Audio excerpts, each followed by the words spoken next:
하나님이 그 정하신 뜻대로 하신 일은 사람의 생각이나 상식으로는 도저히 믿어지지 않는 것이 많습니다. 거기에 대해서 하나님은 아무 말씀을 안 하시는 게 아니라 성경 말씀을 통해서 답을 주십니다. 그래서 우리가 궁금한 게 있고 안 믿어지는 게 있으면은 기도하면서 하나님 좀 가르쳐 주세요.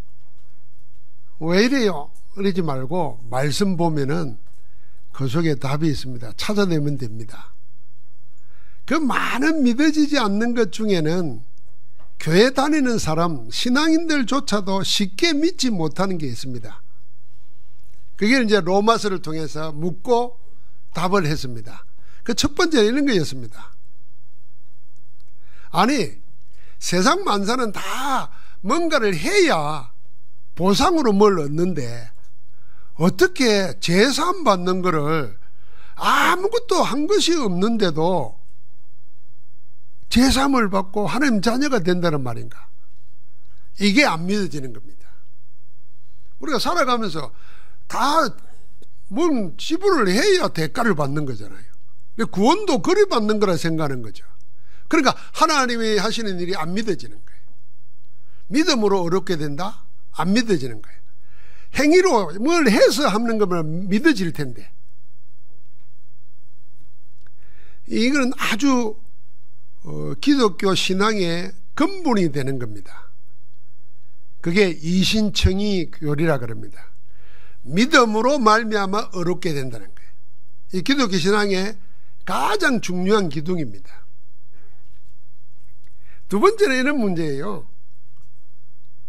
아니, 죄는 아담이 지었는데 왜 내가 죄의 벌을 받아야 되냐? 아담이 지은 죄하고 우리 인류가 무슨 관계가 있냐? 이겁니다. 그러니까 안 믿어지는 거예요. 이건 뭐죠? 죄가 유전되고 죄의 유전에 대한 겁니다. 모든 종교는 자기 운명, 자기 팔자라 그럽니다. 그런데 기독교에서는 성경이 뭐라고 말합니까? 아담의 죄가 유전되어서 나에게까지 와서 의인은 없나니 하나도 없다 그랬어요. 마찬가지로 한 사람 예수 그리스도를 통해서 하나님의 의가 우리에게 온 겁니다. 죄가 물려받은 것처럼 그리스도가 이루어 놓으신 의를 믿음으로 내가 어렵게 되고 제삼받아 하나님 자녀로 사는 겁니다. 마지막 세 번째는 오늘 9장 10절까지 생각해서 나오는 겁니다. 하나님은 누구는 택하고 누구는 택하지 않는가? 만약 하나님이 모든 걸 선택한 거라면은 왜 책임을 우리가 져야 되나? 그런 회의적인 질문입니다. 이거는 하나님의 절대 주권에 관한 거거든요. 그걸 로마서 9장과 10장에 말합니다. 하나님의 구원에 관한 진리 중에서 이신청의와 죄와 의의 정가와 그리고 하나님의 절대 주권에 대한 믿음은 우리 신앙의 가장 든든한 기초석입니다. 이게 든든해져야 우리 내면에 일어나는 불신앙 회의, 사단의 시험, 세상의 환난에서 넉넉히 이기기는 하나님의 능력으로 나타납니다. 나는 아무것도 한 게 없는데 하나님의 은혜로 나를 택해 주셔서, 그리고 나는 한 것지만은 그리스도가 이루는 의로 나를 그 안에서 포함시켜 주시고 의롭게 하셔서 그 하나님이 나의 모든 것을 주관하고 계시고 인도하고 계시고 이루고 계신다. 그 속에 내가 있다. 이게 우리의 신앙의 든든한 기초가 되어야 되고 내 신앙을 거기에 세워야 됩니다. 왜 누구는 택하고 누구는 그렇지 않습니까? 그 기준이 뭡니까? 아무 기준 없이 하나님 마음대로입니까? 이렇게 물을 겁니다. 여기에는 세상 만사가 다 불공평하고 불공정하다는 원망이 밑바닥에 깔려 있습니다. 여기에 대한 하나님의 답이 절대 주권입니다. 하나님의 절대 주권을 인정하는 믿음은 절대 신앙의 기초석입니다. 하나님은 이 믿음의 바탕 위에 모든 믿음의 기둥을 세우고 지붕을 얹습니다. 믿음의 집을 짓습니다. 그래서 그 18절에 그랬잖아요. 그런 자 하나님이 하시고자 하는 자를 긍휼히 여기시고 하고자 하시는 자를 완악하게 하시느니라. 이게 하나님의 절대 주권이에요. 왜 그렇게 합니까? 누구는 택하고 누구는 거르고 그 따질 게 없습니다. 순전히 하나님이 하시는 고유의 절대 권한입니다. 아주 단순하게 말하면 그런 모든 거 다 하나님 마음대로네 이렇게 생각할 수 있잖아요. 그 하나님 마음대로네 할 때 그 하나님 마음대로는 아무 기준도 없이 기분대로 적극적으로 한다는 그런 말이 아닙니다.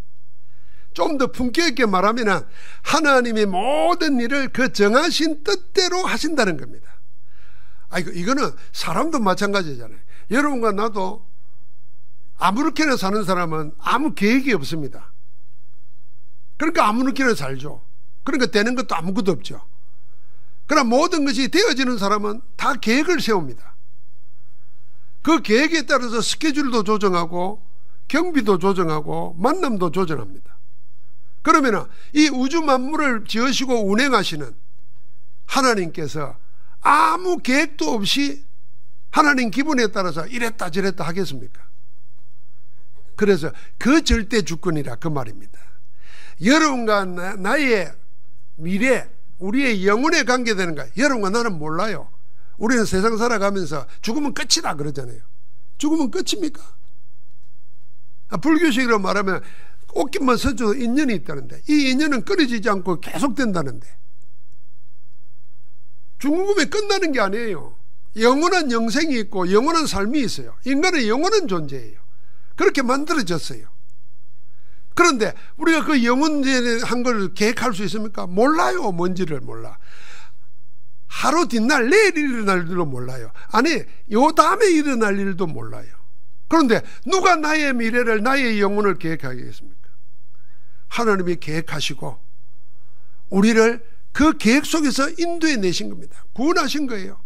그리고는 성령을 보내서 함께 하시면서 여러분과 나의 모든 것을 주관하고 계시는 겁니다.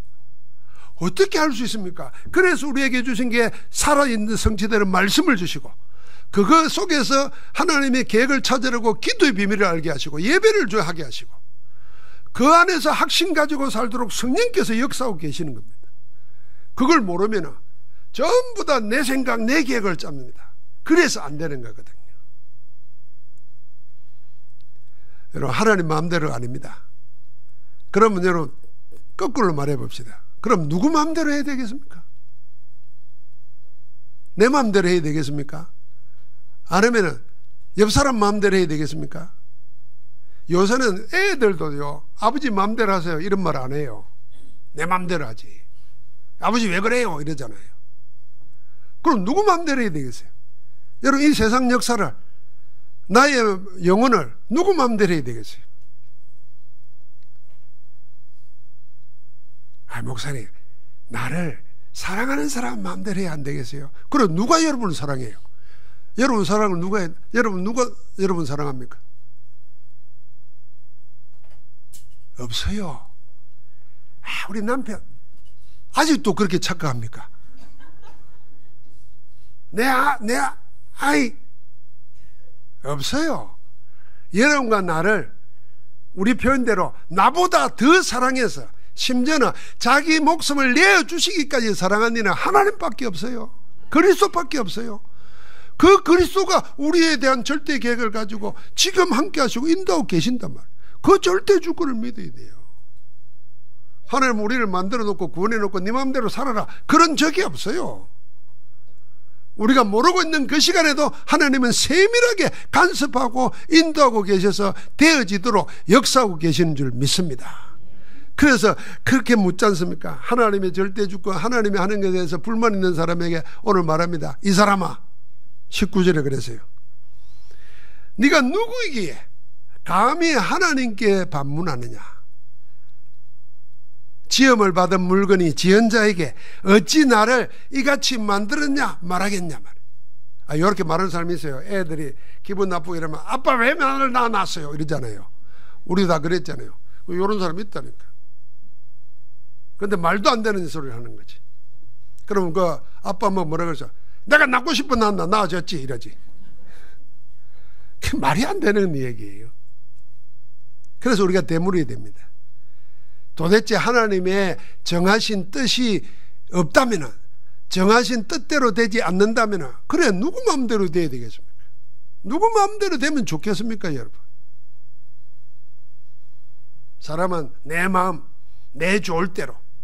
그런 시대가 있었습니다. 항상 시대가 그랬습니다. 그래서 성경에는 가장 구체적으로 드러난 시대가 사사시대예요. 그래서 사사기 맨 마지막에 그때 사람들이 다 하나님을 믿지 않았어요. 그래서 뭐 했습니까? 다 자기 좋을 대로 행하였더라 그랬어요. 그래서 일어난 게 뭡니까? 저주재앙이요, 전쟁이요, 기근이요, 시달리는 거였습니다. 하나님은 누구 마음, 누구의 뜻이 아니라 우리를 지으신 창조주 하나님의 뜻을 알고 그 뜻 안에서 그 뜻을 따라 사는 비밀을 절대 주권이라는 것에 담아서 우리에게 다 나타내 주십니다. 그래서 오늘 19절과 20절에 토기장이 비유가 나오는 겁니다. 토기장이가 진흙 한 덩이를 해가지고 하나는 기 있을 그릇을, 하나는 천 있을 그릇을 만들 권한이 없느냐 그랬어요. 이 그릇 빚는 사람이 진흙을 빚어가지고 똑같은 한 덩어리에서 떼어가지고 하나는 꽃병을 만들고 하나는 뚝배기를 만들었어요. 그 말은 뭡니까? 토기장에서는 다 따로 쓸 용도를 가지고 있었다는 거 아닙니까? 그 쓸모가 각각 다릅니다. 그래서 꽃병이 니는 왜 그래 못생겨서 할 이유가 없어요. 뚝배기는 니는 왜 그래 쓸모가 없어 이렇게 할 이유가 없어요. 다 쓸모가 있는 거예요. 여러분, 나에게 쓸모없이 만들어진 존재는 아무도 없습니다. 하물며 그리스도께서 십자가에서 죽으시고 우리를 의롭게 하신 그 예수 그리스도 안에서 쓸모없는 성도는 아무도 없어요. 그래서 우리가 비관하지도 말고 낙심하지도 말고 우울해할 것도 없다니까요. 하나님은 왜 무엇에 쓰려고 나를 구원했는가? 그걸 찾아야 되는 거예요. 예배 시간에 그걸 찾아야 돼요. 하나님이 나를 어디에 쓰시려고 이 교회에 보냈을까 말이에요. 여러분, 교회 갈 때가 얼마나 많아요.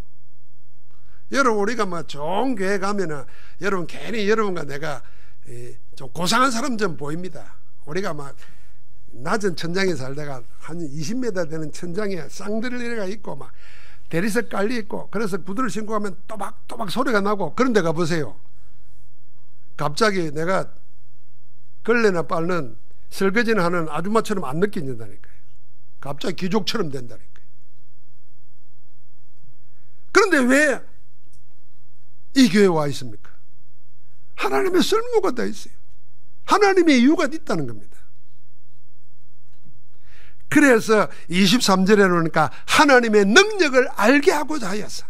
24절에는 하나님의 영광의 풍성함을 알게 하기 위해서 그리 했다는 겁니다. 어떤 거는 궁일의 글로, 어떤 건 진노의 그릇으로. 다 뭐 하려고요? 하나님의 능력 알게 하려고, 하나님의 영광의 풍성함을 알게 하려고. 그래서 여러분과 나는 토기장인 하나님께서 왜 나를 이렇게 만드시고 이런 자리에 있게 하시고 이 직분을 줬는가? 그거 찾아야 돼요. 그 삶이 절대 주권 안에 있는 능력의 삶이 되고 그 하나님의 말씀대로 되어집니다. 그 하나님의 능력을 알게 되고 하나님의 영광의 풍성함을 누리게 되는 응답을 얻게 될 줄 믿습니다. 24절부터 29절에는 절대 주권으로 행하신 하나님의 구원에는 세상이 측량할 수 없는 크고 깊은 은혜의 비밀이 들어있습니다. 그 첫 번째가 뭐냐면은, 원래는 여러분과 나는 아닌 자였습니다. 우리는 그 무엇도 아닌 자였어요. 이스라엘 백성도 아니고 언약의 백성도 아니고 약속도 있는 사람도 아니었어요. 그런데 하나님이 우리를 거기서 불러내어서 하나님의 특별한 자녀가 되게 했습니다. 그 증거로 호세아의 예언을 예를 들었어요. 호세아의 글에도 이르기를 내가 내 백성 아닌 자를 내 백성이라, 사랑하지 아니한 자를 사랑한 자라 부르리라. 너희는 내 백성이 아니라 한 그곳에서 그들이 살아계신 하나님의 아들이라 일컬음을 받으리라 한가 같으니라. 호세아가 귀족집의 아름다운 여자하고 결혼한 게 아니에요. 하나님이 저 천하고 창기를 데려다가 아내를 삼으라 그랬어요. 왜 그랬겠습니까? 지금 언약을 버리고 우상 숭배하는 이스라엘에게 눈에 보이는 메시지로 보여주려고 하나님의 종 선지자를 택해가지고 결혼 생활을 그렇게 보여주게 했어요. 그래서 자녀를 낳았어요. 자녀 이름을 낳았는데 하나 이름은 로엠이라 또 하나는 로루하마라 그래서 이 뜻이 뭐냐면 내 백성이 아니다 그 말이에요. 하나는 사랑하지 않는 자다 그 말입니다. 그러니까 이 호세아는 자기 아내 자기 자녀 통해서 지금 이스라엘이 하나님 떠나가지고 이렇게 되어 있다 이걸 보여주는 겁니다. 여러분 이름을 불러보십시오. 이름을 부르는데 내 백성 아니라 그러고 자기 아이 이름을 부르는데 내 백성 아니라 그러고 자기 아이 이름 부르는데 사랑하지 않는 자다 그래 보세요. 그런데 하나님 보여준 게 뭡니까? 그 내 백성 아니고 사랑하지 아니한 자를 불러서 내 백성이라 사랑하는 자라 일컬이라 그랬습니다. 우리가 그랬습니다. 우리는 원래 하나님의 백성도 아니었고 사랑하는 자도 아니었습니다. 그래서 원래부터 아닌 자였습니다. 하나님과는 아무런 관계도 없는 자였습니다. 그런 우리를 하나님은 은혜로 택해서 내 백성이라 내 사랑하는 자라 불러내신 것입니다. 이게 하나님이 절대 주권 가운데 행하신 은혜 중에 은혜가 여러분과 나처럼 아닌 자가 하나님의 자녀 하나님의 사랑하는 자 된 줄 믿습니다. 두 번째는 우리는 많은 무리가 아니라 남은 자로 부르심 받아서 순례자의 여정을 가며 정복자의 이정표를 남기게 되었다는 겁니다. 이사야가 또 말했습니다. 이스라엘의 가나에 외치되 이스라엘의 자손들의 수가 비록 바다의 모래 같을지라도 다 구원받는 것이 아니라 남은 자만 구원을 받으리니 주께서 땅 위에서 그 말씀을 이루고 속히 시행하리라 그랬습니다. 이스라엘 백성이라고 다 구원받는 게 아니라 그랬어요. 바다에 모래같이 많은 사람 중에 남은 자만 구원받는다 그랬어요. 그런데 놀랍게도 여러분과 내가 남은 자로 택함받은 것입니다.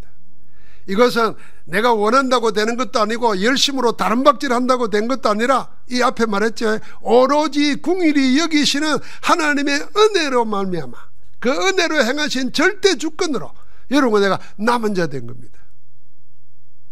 여러분 우리가 남은 자 되었다는 증거 중에 증거가 뭐냐면요. 여러분 교회가 우리 교회를 보고 이상하다 그러고 여러분과 나를 보고 이상한 사람으로 취급하는데 여러분과 나는 전혀 동료치 않습니다. 예수 그리스도 안에서 하나님의 구원받은 자고 하나님의 뜻을 이루고자 우리를 전도자로 계속 몰아가고 있다 인도해 가고 있다는 확신이 있습니다. 이게 어떻게 우리 인격에 우리 성질에 가능하겠습니까? 하나님이 그렇게 절대 주권 속에 나를 붙잡아 주신 거예요. 제가 농담삼아 말하지 않습니까? 내가 다락방 전도운동 하는데 우리 같이 은혜 받던 사람들이 교단에서 이단이라 그러니까 그 같이 은혜 받던 사람들이 나보고 이단이라 그래요. 그런데요 그 사람들은 이건 세상적이에요. 학교로 말하면은요 다 학위도 없는 사람들이에요. 나는 신학과 출신이에요. 나는 학위 있는 사람이래. 나는 대학원도 학위가 있어. 근데 이분들은 학위도 없는 사람이라. 세상식으로 말하면 누가 누구를 판단해야 돼요. 그런데요 옛날 같으면 내가 못 참을 거예요. 막 싸울 텐데 그리고 고소고발해가지고 이 정비를 보일 텐데 내가 보고 말고 나니까 그게 아무 가치가 없는 거예요. 그리고 성경 보니까 복음 안에서 담난 사람들은 다 그 시대에 조롱받고 비난받으면서 하나님이 정하신 길을 따라가서 그게 기쁨으로 갔더라고요. 근데 나는 그런 기쁨이 없을 줄 알았는데 그 기쁨이 내게 오더라고요. 세상의 판단보다 하나님의 앞에 내서야 된다. 이게 항상 우리가 말로는 코람되고 그러잖아요. 하나님 앞에 나를 안 세우잖아요. 근데 나는 그때 하나님 앞에 나를 세운다는 의미를 찾아냈어요. 그때부터 지금까지 누구의 뭐가 중요한 게 아니라 하나님의 판단 앞에 나를 세우는 겁니다. 여러분, 내가 남은 자 된 거는요, 우리의 능력이 아니에요. 하나님이 절대 주권으로 그렇게 우리를 택했어서 인도에 가시는 줄 믿습니다. 세 번째는요, 하나님이 절대 주권으로 행하신 일 가운데 이렇게 되어 있어요. 우리는 당연히 받아야 하는 재앙에서 하나님이 남겨두심으로 남은 자가 된 겁니다. 은혜 중에 은혜죠. 그래서 오늘 29장에 한번 읽어봅시다. 29절. 또한 이사야가 미리 말한 바 만일 만군의 주께서 우리에게 실을 남겨두지 아니하셨더라면 우리가 소돔과 같이 되고 고모라 같았으리로다 한과 같으니라. 하나님이 여러분과 나를 남겨두지 않았다면, 은혜 베풀지 않았다면, 믿어지게 하지 않았다면 여러분과 나는 소돔과 고모라성의 유황불에 멸망당하는 것처럼 그렇게 저주 재앙에서 사단의 굴레에 묶여가지고 망했을 거다 그 말이에요. 그런데 하나님이 우리를 남겨두셨다는 거예요. 남겨두셨기에 남은 자가 된 겁니다. 남은 자는 남을 자가 되고 남길 자가 되고 남는 자가 되는 겁니다. 왜요? 그 모든 시작이 하나님의 주권 속에서 된 것이기 때문에. 그래서 로마서 8장에 아무도 그리스도 예수 안에서 하나님의 사랑을 끊을 수가 없다 그랬어요. 막을 자가 없어요. 여러분, 우리가 그 안에 있는 축복을 찾아 누려야 되는 거예요. 예배가 그 시간이에요. 여러분, 집에 가서 있는 곳에서 혼자 주의 이름 부르면서 묵상하고 기도하는 시간이 그 시간이에요. 우리는 누구고 무엇입니까? 여러분, 나는 하나님이 남겨두신 자요, 남은 자요, 아무것도 아닌 자였지만 모든 것 된 자인 줄 믿습니다. 그건 절대 주권이에요. 그래서 30절과 33절에 말했습니다. 그를 믿는 자는 부끄러움을 당하지 아니하리라. 태어나기를 언약 밖에서 태어난 이방인은 오히려 하나님의 의에 이르렀고, 태어나기를 언약의 백성으로 태어난 유대인은 의에 이르지 못했다 그랬습니다. 어찌 그리 됐냐? 32절에 이는 그들이 믿음을 의지하지 않고 행위를 의지함이라. 부딪힐 돌에 부딪혔느니라 그랬습니다. 왜 그래 됐습니까? 믿음 의지하지 않고 행위를 의지하는 겁니다. 여러분, 하나님의 말씀은 살아있고 지금도 역사하십니다. 예수 그리스도는 어제나 오늘이나 영원토록 동일하십니다. 지금도 성삼위 하나님은 여러분과 내 안에 영으로 함께 하시면서 계획하신 뜻을 이루고 계십니다. 하나도 없어지지 않고 반드시 이루어지게 되어 있습니다. 그 믿음에 내 모든 걸 걸어야 되는데, 행위에 걸었다는 말은 무슨 말입니까? 눈에 보이는 것, 사람의 판단에 의지했다는 겁니다. 말씀 아닌 세상 것에, 그리스도 아닌 종교적인 것에, 하나님의 은혜 아닌 사람의 행위에 다 걸었다는 거예요. 그래서 무너졌다는 겁니다. 그리고 해서 부딪힐 돌에 부딪혔느니라 그랬습니다. 여러분, 부딪힐 돌이 뭘까요? 기록된 바 보라, 내가 걸림돌과 그치는 바위를 시온에 두느니 그를 믿는 자는 부끄러움을 당하지 아니라 하리란가 같으니라. 자, 걸림돌 그래서요, 이 돌멩이 하나가 아니고 그치는 바위 그래서요, 이걸 부딪힐 돌 그랬습니다. 그러니까 언약을 갖고도 그걸 믿지 못하고 행위에 의지한 사람들은 전부 다 부딪힐 돌, 걸림돌, 그치는 바위 다 걸려 넘어진 겁니다. 이 걸림돌, 이 거치는 바위, 이 부딪힐 돌이 뭡니까? 다 걸려 넘어지게 만든, 유대인을 걸려 넘어지게 만든 예수 그리스도이십니다. 마태복음 19장 16절부터 23절 말씀에 보면요, 어릴 때부터 십계명 계명을 다 지킨 부자 청년이 나와요. 나는 한때 참이 부러웠어요. 부자인데다가 청년이라. 야, 청년이 다 가난하잖아요. 그러니까 태어나기를 부자로 태어났다는 거지. 우리 식으로 말하면 금수저잖아요. 부잔데다가 점지어. 그런데다가 유대인의 율법 10계명은 다 지켰죠.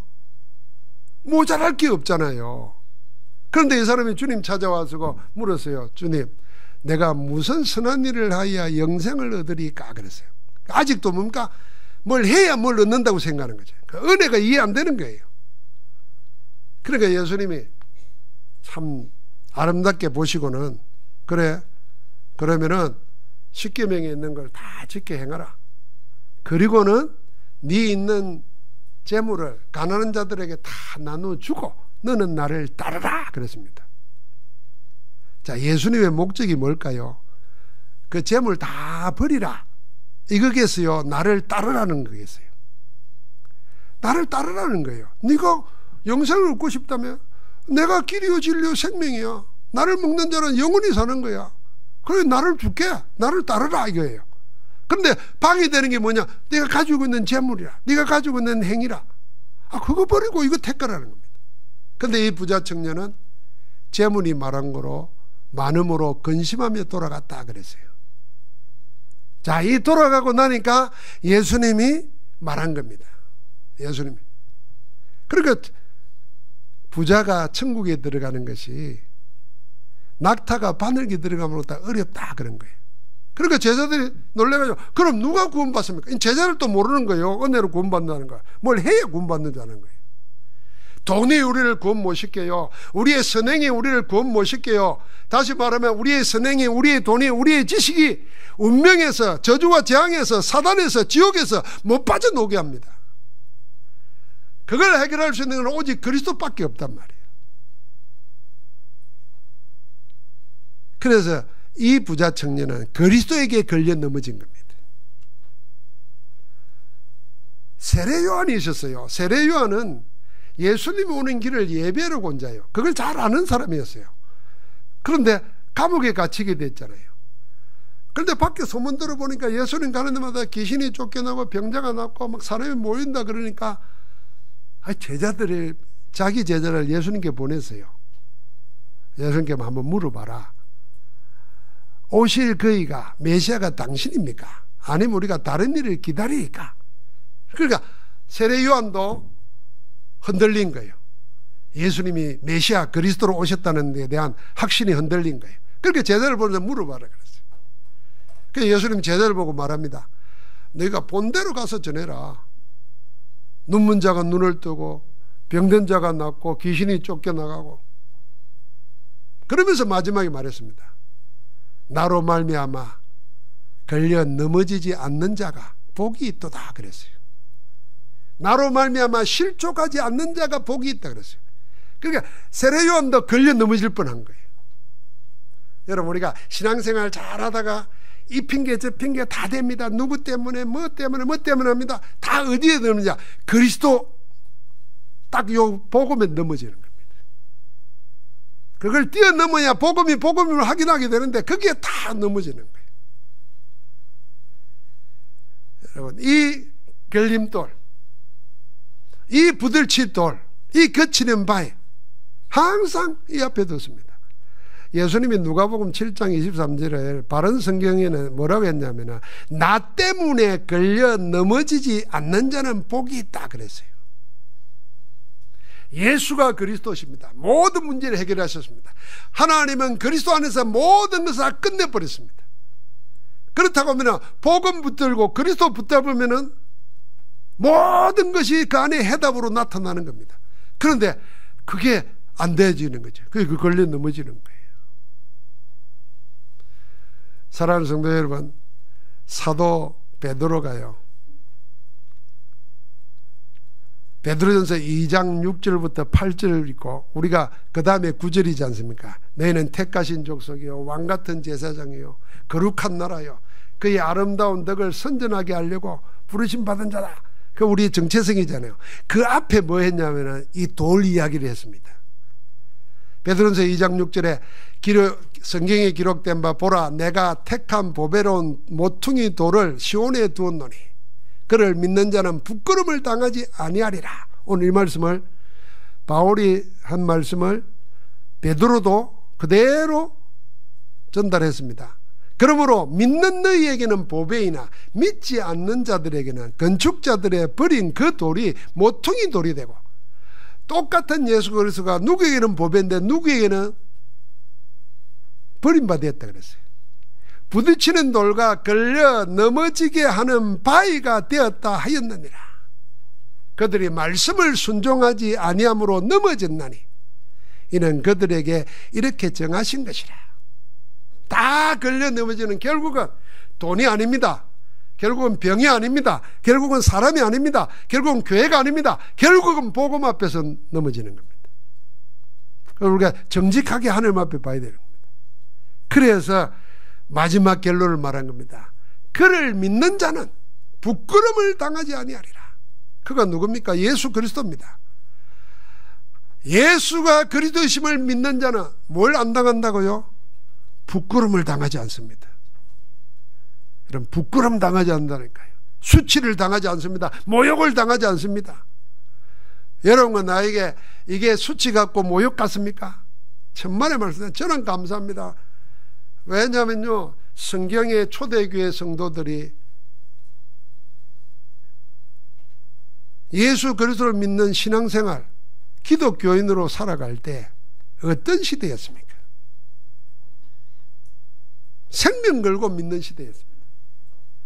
우리는 경험했지 않습니까? 일제시대 때, 우상숭배 강요할 때 우리 민족의 믿음을 지키려고 하는 사람들이 감옥에 투옥되면서 신앙을 지켰습니다. 그걸 우리에게 물려주세요. 전쟁이 일어나서 공산주의자들이 교회를 불사르고 기독교인을 잡아 죽일 때, 심지어는 어떤 목사님은요, 자기 보는 어린 아이였던 시절에 보는 눈앞에서 엄마 아버지가 맞아 죽는 것도 봤어요. 그러면서 지킨 신앙입니다. 그런데 오늘날 우리는 그들이 받았던 그 어려운 괴로움 속에서 신앙 고백 할 수 있는 적이 있습니까? 그런데 우리에게는 그 은혜를 주신 거예요.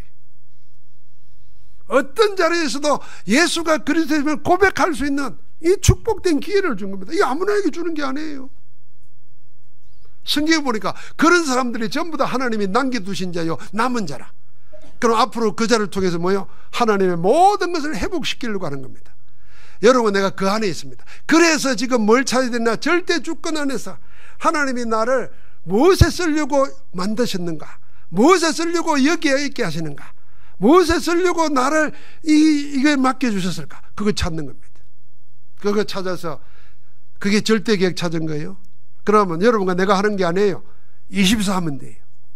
24 생각을 하든지 기도를 하든지 자꾸 편집, 설계, 디자인, 세팅을 하든지. 저는 지금 계속 하는 게 뭐냐면은 12지교입니다. 전도하는 지교.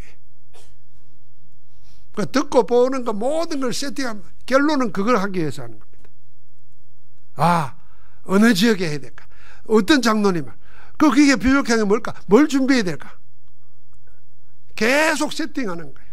이게 제 기도예요. 기도 속에서 하나님은 이제는 이루실 겁니다. 여러분과 나에게도 이 축복 속에 들어와 있습니다. 하나님의 절대 주권 안에 있는 절대 신앙 가지고 하나님의 쓰임받는 아름다운 그릇 되기를 주의 이름으로 축복합니다. 하나님 감사합니다. 우리를 완벽한 계획을 세우시고 그 뜻을 이루시고자 우리의 삶을 인도해 가시니 감사합니다. 주님, 오늘 주님의 절대 주권 안에서 이루시고자 하는 그 뜻 안에 내가 오늘 이 자리에 있습니다. 하나님, 오늘 나에게 주신 하나님의 음성을 듣고 계획을 붙잡고 24 기도하는 가운데 하나님 나라의 일을 응답으로, 하나님 나라의 일을 영원한 작품으로 이정표로 남기는 정인의 복을 누리게 하옵소서. 우리를 택하시고 함께 하시고 인도하시는 우리 주 예수 그리스도 이름으로 축복하며 기도합니다. 아멘.